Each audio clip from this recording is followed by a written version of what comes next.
চরম অস্বস্তিতে এবার দুর্গাপুর তৃণমূল। বাংলা পক্ষের গুটখা ধর্মেন্দ্র দূর হটো স্লোগান তুলে বিক্ষোভ দেখালো দুর্গাপুর নগর নিগমে। দুর্গাপুর পুরসভার ভাইস চেয়ারম্যান ধর্মেন্দ্র যাদব দূর হটো প্রশাসক মণ্ডলীর নতুন তালিকা প্রকাশ হতেই দুর্গাপুর নগর নিগমের সামনে শুরু হলো বিক্ষোভ। সোমবার দুপুর 12টায় কোনো রাজনৈতিক দলের বিক্ষোভ নয়, বিক্ষোভে নামল বাংলা পক্ষ। তারা সদ্য প্রশাসক মণ্ডলীর ভাইস চেয়ারম্যানের আসন পাওয়া ধর্মেন্দ্র যাদবকে তুলোধনা করেন। প্রশাসক মণ্ডলীর দুই বাঙালি সদস্য রাখি তেওয়ারি এবং দীপঙ্কর লাহা এবং অমিতাভ বন্দ্যোপাধ্যায়কে সরিয়ে কেন বহিরাগত একজনকে ভাইস চেয়ারম্যানের দায়িত্ব দেওয়া হলো সেই প্রশ্ন তোলেন তারা। কার্যত দুর্গাপুর এখন বহিরাগতদের দ্বারাই শাসিত। বিধায়ক তথা মন্ত্রী প্রদীপ মজুমদার দুর্গাপুরের নন, সাংসদ তো আবার বাঙালি নন, তিনি বিহারি। নগর নিগমে এখন চলছে দুই সংখ্যা বিশিষ্ট প্রশাসক বোর্ডের দ্বারা, আর তার মধ্যে একজন হিন্দিভাষী ধর্মেন্দ্র যাদব। দুর্গাপুরের 43টি ওয়ার্ডের মধ্যে গোটা 5 ছাড়া বাকি সব আসনে তৃণমূল হেরেছে বিজেপির কাছে 21 এবং 24-এর ভোটে।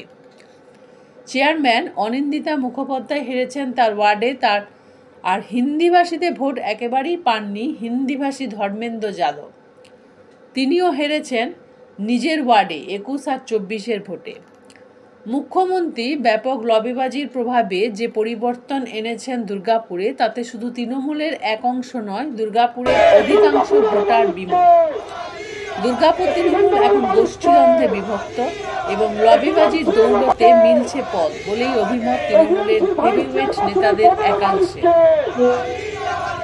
26-এর ভোটেও কোনো আশার আলো দেখছে না তৃণমূলের হেভিওয়েট নেতাদের একাংশ।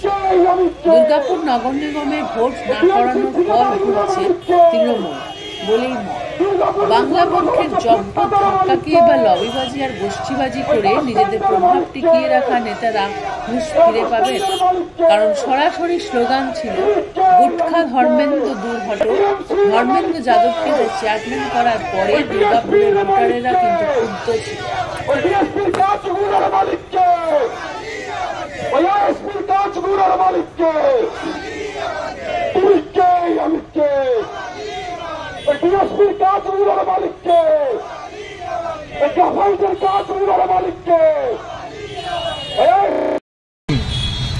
সমস্ত মিডিয়ার মাধ্যমে বলতে চাই, আপনারা প্রত্যেকে জানেন যে দুর্গাপুর মিউনিসিপ্যাল কর্পোরেশন দীর্ঘদিন ধরে ভোট করাতে পারেনি।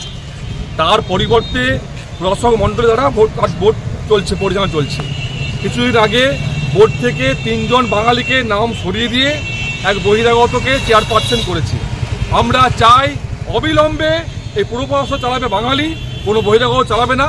অবিলম্বে তাদের পুনর্বহাল করতে হবে এবং তাছাড়াও যদি পুনর্বহাল না করে বাঙালিকে ব্যবস্থা করতে হবে।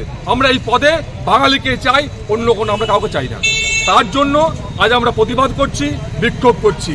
আপনারা জানেন বিহারে, ঝাড়খণ্ডে কোনো বাঙালি চেয়ারপারসন হয়, কোনো বাঙালি কাউন্সিলর হয়? দুর্গাপুরটা দেখেন 86% বাঙালি। দুর্গাপুরের 86% বাঙালি সত্ত্বেও কেন বাইরের রাজ্যের লোকজন দুর্গাপুর চালাবে? দুর্গাপুরে কি 40টা ওয়ার্ডের মধ্যে কোনো কাউন্সিলর ছিল না? দুর্গাপুরে কোনো যোগ্য নেতা নেই যে বাইরের থেকে এনে পর যেমনি গ্রাম থেকে যে এসছে বিহার থেকে তাকে দুর্গাপুর প্রচার করতে হচ্ছে?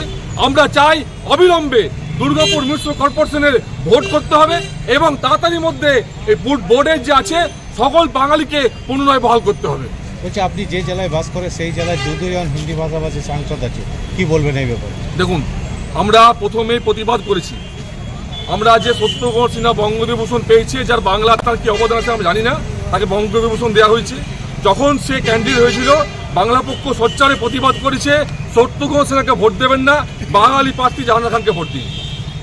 আমরা দুর্গাপুরের সাংসদ যে হয়েছে কীর্তি আজাদ, তাকে দেখতে পাওয়া যায় না, দুর্গাপুরে পাওয়া যায় না, আসানসোলের পক্ষ দেখতে পাওয়া যায় না। আমরা বলেছিলাম কীর্তি আজাদকে ভোট না দিয়ে সিপিএম বাঙালি প্রার্থীকে ভোট দিন। আর বিজেপি বাঙালি বিদ্বেষী দল, বিজেপি বাঙালি বিরোধী দল। আমরা বাংলা পক্ষ তীব্র বিজেপি বিরোধী। আমরা বাংলা পক্ষ যারা সাম্প্রদায়িক নিয়ে যারা করে, যারা সাম্প্রদায়িক কথা বীজ ছড়ায়, তাদের বাংলা পক্ষ তাদের বিরুদ্ধে। অক্ষয় বন্দ্যোপাধ্যায়, বাংলা পক্ষ পশ্চিমবঙ্গ জেলা সম্পাদক।